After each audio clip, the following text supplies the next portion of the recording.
জেসমিনকে বলে পরীর ঘরের দিকে পা বাড়ায় বিন্দু। যাওয়ার আগে আবিরজানের ঘরের দিকে উকি দিতে ভোলে না সে। আচমকা বিন্দুর আগমনে হকচকিয়ে গেল পরী। তবে নিজের সখীর প্রতি তার অভিমানও কম জমেনি।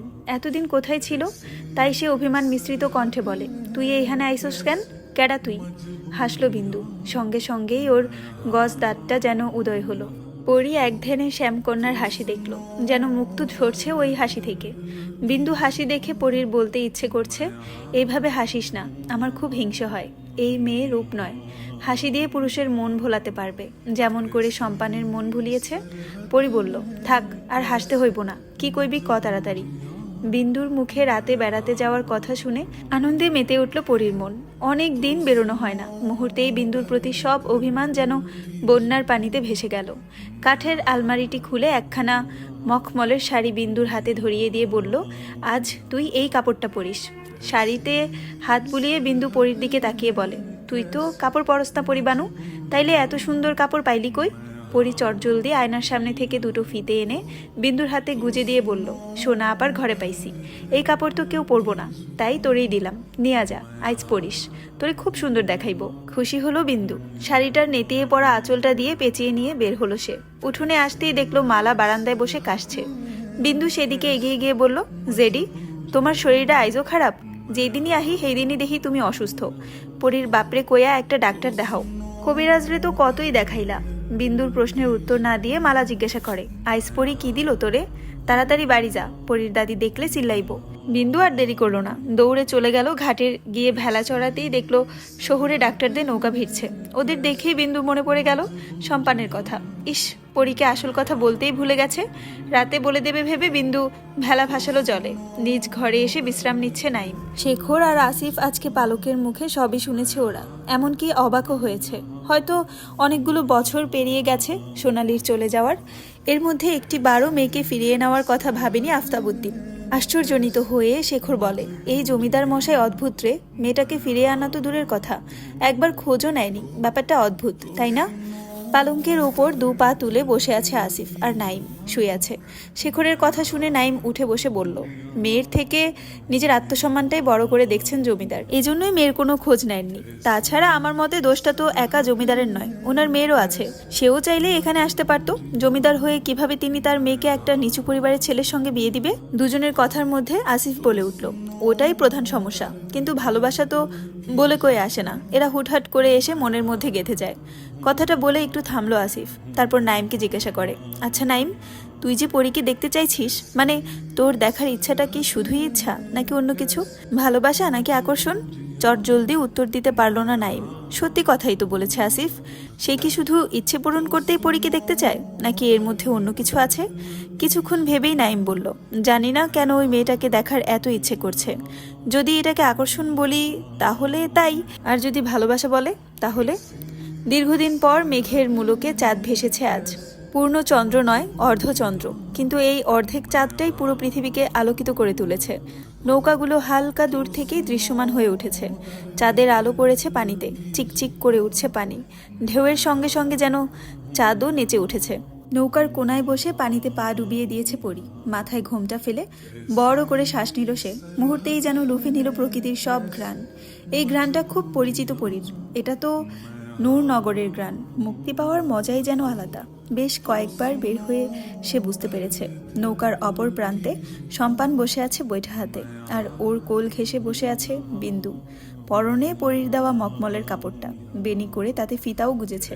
সম্পান আজকে মুগ্ধ হয়ে দেখছে তার পদ্মা রানীকে, আর বিন্দু বারবার লাজুক হাসছে। ছইয়ের কারণে ওপাশে বসে থাকা পরীকে ওরা দেখতে পারছে না। ওরা নিজেদের মতো সময় কাটাচ্ছে, আর পরীকে একা ছেড়ে দিয়েছে। একাধারে পানিতে পা ভিজিয়েই যাচ্ছে পরী। ইচ্ছে করছে শব্দ করে হাসতে, কিন্তু ওর মা যে ওকে বারণ করে দিয়েছে জোরে হাসতে, সেজন্য হাসতেও পারছে না সে।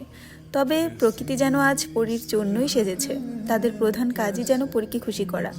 পরী পা ডুবাতে ডুবাতে হাঁক ছাড়ল, ও সম্পান মাঝি, ও পদ্মার রাজা, তোমার রানীরে ঘরে তুলবা কবে? ওপাশ থেকে সম্পান জোর গলায় বলল, বন্যা যাক, তারপর শহরে যামু কামে। যদি কাম পাই তাইলে এই শীতের মধ্যে ঘরে তুলমু বিন্দুরে। সম্পানের কথায় লাজুক হাসি বিন্দু। মুক্ত ঝরা সেই হাসিতে বরাবরের মতোই এবারও মুগ্ধ নয়নে দেখে সম্পান। পরি আবারও কিছু বলতে গেলে দূর থেকে নৌকা আসতে দেখে তাড়াতাড়ি ছইয়ের ভিতরে ঢুকে পড়ে। বিন্দুও পরীর দেখা দেখে ছইয়ের ভিতরে পরীর পাশে গিয়ে বসে। নৌকা কাছে আসতেই শায়েরের গলার আওয়াজ ভেসে আসে, আরে সম্পান তুমি? যাক ভালোই হয়েছে, আমাকে জমিদার বাড়িতে নিয়ে চলো। শায়েরের কথায় একটু ভয় পেল সম্পান। পরি তো ছইয়ের ভেতরে, বিন্দুকে নিয়ে কোনো সমস্যা হবে না, কিন্তু পরীকে যদি শায়ের চিনে ফেলে? শায়ের আদৌ পরীকে কখনো দেখেছে কিনা তা সম্পান জানে না, তবুও ভেতরে ভেতরে একটু সন্দেহ ঘুরপাক খাচ্ছে সম্পানের। শায়ের লাফিয়ে সম্পানের নৌকায় চড়ে বসে। বৈঠক ঘর আর অন্দরমহলের মাঝে উঁচু দেওয়াল বাঁধানো। আসিফের ঘাড়ে পা রেখে দেওয়াল টপকে অন্দরমহলে ঢুকলো নাইম। শেখরও নাইমকে অনুসরণ করেই ঢুকলো, কিন্তু আসিফের সাহসে কুলায় না। পরীর হাতে ধরা খেয়ে সে উত্তম মাধ্যম খেতে চায় না। যদি ওরা ধরা পড়ে যায় তাহলে সাহায্য করার জন্য ওর শাস্তি কম হলেও হতে পারে।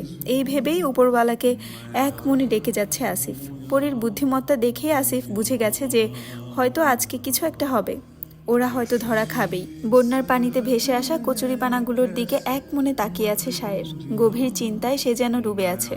তার ভাবখানা আকাশের চাঁদটাও যেন বুঝতে পারছে না। সম্পান নৌকা ঘুরিয়েছে জমিদার বাড়ির দিকে। ছইয়ের ভিতরে বিন্দু সহ আরেকজনকে দেখে শায়ের সেদিকে পা বাড়ায়নি। বাইরে এসে ছইয়ের সঙ্গে হেলান দিয়ে দাঁড়িয়ে আছে। কোনো কথাও সে নিজ ইচ্ছায় বলেনি। সম্পানের কথা শুধু সে হুঁ হাঁ করছে। শায়ের আশাতে ওরা তিনজনই বিরক্ত। সুন্দর মুহূর্তটাকে দিল নষ্ট করে, কিন্তু মুখে কেউই কিছু বলল না। পরীর মাথাটা গরম হয়ে আছে। ইচ্ছে করছে এই ছেলেটাকে এখন ধাক্কা মেরে বন্যার পানিতে ভাসিয়ে দিতে। অনেক দিন পর সে লোকচক্ষুর আড়ালে বাড়ি থেকে বের হয়েছে, আর ওর সব আশা আকাঙ্ক্ষা শায়ের শেষ করে দিল। পরীর এসব ভাবনার মাঝে শায়ের বলে উঠল, তোমাদের বিরক্ত করলাম তাই না সম্পান? চৌকিতে তাকালো সম্পান। মুখে সামান্য হাসি ঝুলিয়ে সে বলল, না সাহেব, এইটা তো আমার কাম। শায়ের শব্দ করে হেসে উঠল। ঘাড় ঘুরিয়ে সম্পানের দিকে তাকিয়ে বলল, মুখে না বললেও মনে মনে ঠিকই তুমি বিরক্ত হয়েছ। যাই হোক, বিন্দুকে আর বাপের বাড়িতে না রেখে শ্বশুর বাড়িতে নেওয়ার ব্যবস্থা করো, তাহলে দেখবে আমার মতো আর কেউ তোমাদের বিরক্ত করতে আসবে না, আর তোমাদেরও লুকিয়ে ঘুরতে যেতে হবে না। সম্পান চুপ থাকলো। আপন মনে বৈঠার হাল ধরে সে। পানির কলকল শব্দে মুখরিত হচ্ছে চারদিক। দুজন রমণী বসে আছে ছইয়ের ভেতর, আর দুজন পুরুষ নৌকার দুপাশে দাঁড়িয়ে আছে।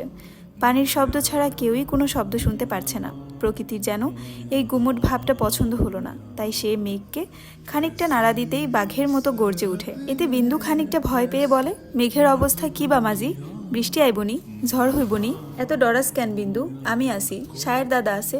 ও থেমে গেল সে। পরীর নামটা আনতে চেয়েও আনলো না। তারপর আমতা আমতা করে বলল সে, মাইয়া মানুষের এত ডরাইলে চলে? বিন্দু জবাব না দিলেও শায়ের জবাব দিল, মেয়ে মানুষ হলেও ফুলের মতো নিষ্পাপ, তাদের কোমলতা প্রকাশ পায় তার সুবাসে। ওই পরিস্ফুটিত ফুলকে বিনা অনুমতিতে স্পর্শ করতে হয় না, বিশেষ অনুমতিপত্র নিয়েই তাদের স্পর্শ করতে হয়। যদি কেউ বিনা অনুমতিতে তাকে স্পর্শ করে তাহলে তার কঠোরতা দেখা যায়। বিষাক্ত কাঁটা, যে কাঁটা পার করার সাধ্য কোনো পুরুষের নেই। সেখানে প্রকৃতির এই গর্জন নিছক অতি সাধারণ। মেয়ে নামক ফুলদের কাজ শুধু সুবাস ছড়ানো নয়, মাঝে মাঝে কাঁটার মতো বিষাক্তও হতে হয়। একটু চুপ থেকে শায়ের বলল, কি বলো সম্পান? এক্কেবারে ঠিক কইছেন দাদা, আমিও বিন্দুরে সবসময় কই যে একটু শক্ত হ, খালি ভয় পায়। আমি যখন না থাকবো তখন। বিন্দু হুড়মুড়িয়ে উঠে বাইরে এলো। সম্পানকে কথা শেষ করতে না দিয়ে জোরে বলল, তোমারে না কইছি এমন কথা কইবা না? তারপরও কেন এমন কথা কও বারবার? আর মরার কথা কইবা না, কইয়া দিলাম। বোকা বনে গেল সম্পান। সে কি বলল আর মেয়েটা কি বুঝলো? তবে সম্পানকে নিয়ে বিন্দু একটু বেশিই ভাবে। কতখানি ভালোবাসে সেটা যদি বিন্দু বোঝাতে পারতো তাহলে নিজেকে শান্ত করতে পারত, কিন্তু ভালোবাসার পরিমাপ আজ পর্যন্ত কেউই করতে পারেনি। সেখানে বিন্দুও ব্যর্থ। সম্পান বলে, আমি কইলাম কি আর তুই বুঝলি কি? অহন কথা কইস না, কেউ দেখলে খারাপ ভাববো। যা ভিতরে গিয়া বস। রাগে গজরাতে গজরাতে পরীর পাশে গিয়ে বসে বিন্দু। পরী অত কিছু খেয়াল করলো না। ওর মনে শায়েরের কথাগুলো ঘুরছে। মেয়েদের দুটো রূপের কথা সে ফুল দ্বারা বুঝিয়েছে, যা পরীর ভালো লাগলো। তবে মুখ ফুটে কোনো কথা বলল না। এরই মধ্যে সম্পান মাঝি গুনগুন করে গান ধরলো। নদী সম্পর্কিত গানগুলো খুবই সুন্দর হয়, সেরকমই একটা ভাটিয়ালি গান ধরেছে সে। চোখ বন্ধ করে তা অনুভব করছে পরী। 15 বছরের জীবনে সে এই গ্রামটাকে হাতে গোনা কয়েকবার দেখেছে।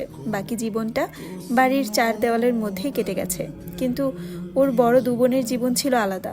ওরা হেসে খেলে পুরো গ্রাম ঘুরে বেরিয়েছে, ঠিক আর 5টা মেয়ের মতোই। কিন্তু ওর জীবন এমন কেন আলাদা করে দেখছে মালা তা জানে না পরি। মাকে অনেক প্রশ্ন করেও উত্তর মেলেনি। হ্যালো, আসসালামু আলাইকুম এভরিওয়ান, আমি জান্নাত রহমান আপনাদেরকে পরিজান গল্পের 10তম পর্ব পড়ে শোনাচ্ছি, যেটা লেখিকা হচ্ছে ঈশিতা রহমান সঞ্জিদা। আমার কণ্ঠে গল্পটি ভালো লাগলে অবশ্যই শেয়ার করে দেবেন এবং ফলো দিয়ে পাশে থাকবেন। ধন্যবাদ।